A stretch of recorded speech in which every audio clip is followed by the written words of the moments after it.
Hello, so today's video is a review of Emporio Armani's brand new fragrance, Power of You. I have been gifted this fragrance by the brand and that's why I'm marking this video as paid promotion. There's no other reason why I'm marking this video as paid promotion. I'm just trying to make it clear that I got this bottle for free. So Power of You is a brand new launch for 2026 and it's described by the brand as an exotic addiction.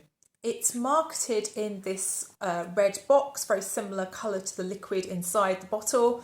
And actually when I heard this fragrance was being launched as a separate line, I was surprised because I used to own Because It's You. And you can see the similarities between this fragrance bottle and Power of You. You can see that they're really related fragrances. But I think Emporio Armani have relaunched this line because It's You and its flankers didn't do so well compared with the male marketed line. So I think there's been a bit of a relaunch of this line and an attempt to make this line as good for the female marketed fragrances as it clearly has been successful for the male marketed fragrances. So what about the fragrance itself? So the brand highlights three main accords to this fragrance. The first accord, the top accord, is Maracuja accord. The middle accord is Frangipani accord. And the base accord is Bourbon vanilla. So if you look at the more detailed note listing, the top notes are listed as Passionfruit, lemon and bitter orange. The middle notes are listed as solar notes and Frangipani. And the base notes are listed as Madagascar vanilla, Benzoin and Labdanum. So how does this actually smell? Let me put this bottle down. So this opens to me with a super sweet but still quite boozy feeling passionfruit. It makes me think of early 2000s alcopops. It makes me think of Reef alcopops.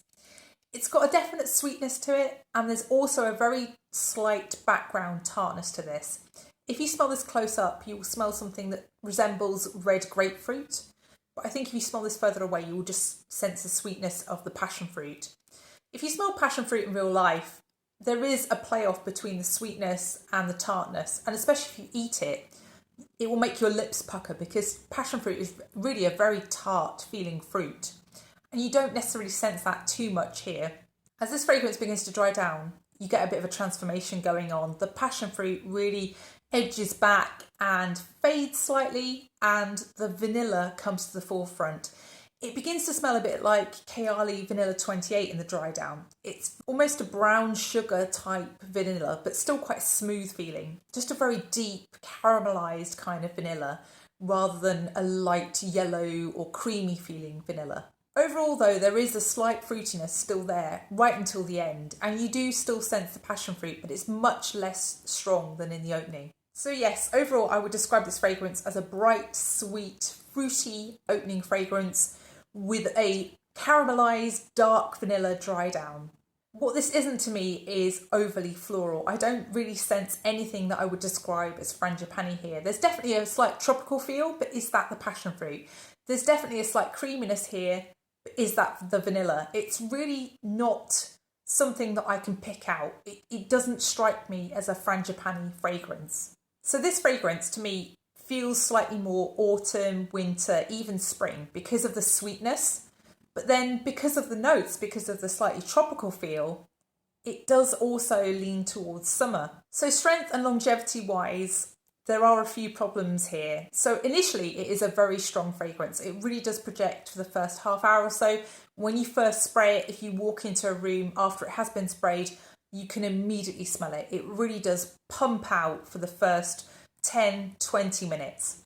It does very quickly quieten down though, and it becomes very much a skin scent from about an hour in.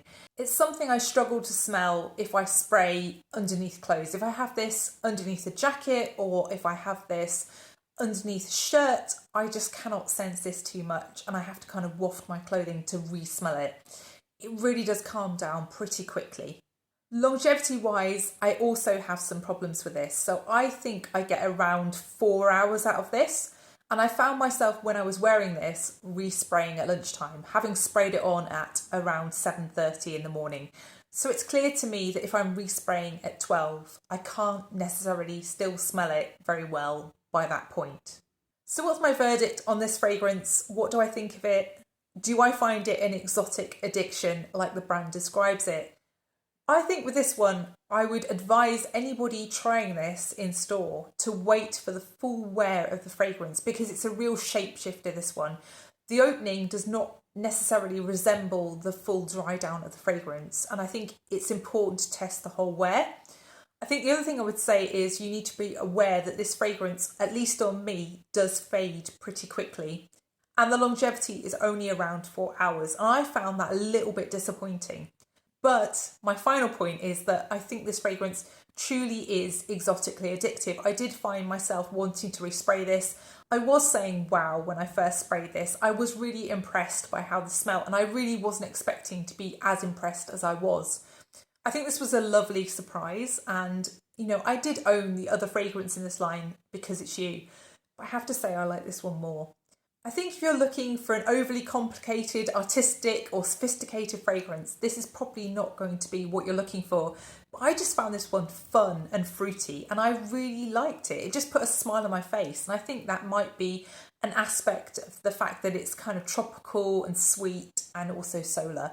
It just makes you just happy. It makes you think of summertime. It makes you think of tropical cocktails. It just has that kind of happiness about it. I think this fragrance, the one thing that struck me that it really isn't is floral. You really just have to like Passionfruit and Vanilla 28 by Kayali, because that's really the combination that you get in this fragrance. Having tried a few other Passionfruit fragrances and having owned at least one other Passionfruit fragrance, I find this to be the best example of Passionfruit that I've smelt. So I used to own Carolina Herrera's 212 VIP, which was a passionfruit and rum fragrance. And I have to say, I never really enjoyed the smell of the passionfruit in that fragrance. I never thought it was very photorealistic. It never made me think of an actual passionfruit, and I always found it a bit disappointing. The other passionfruit fragrance that sticks in my mind that I also didn't enjoy was Kajal's Aikan. And that one to me smelled like a really bad night out in the 2000s. I guess it's the alcopop vibe again from that passionfruit. But it was combined with lots of nasty smelling aroma chemicals that I just didn't get on with, and I just couldn't get with that fragrance.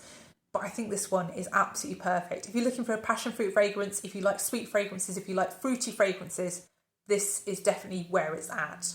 So yeah, despite the longevity issue, I think this is a massive thumbs up from me. I don't often say this, but I honestly think that I will finish my 30ml bottle. I think this is an excellent fragrance.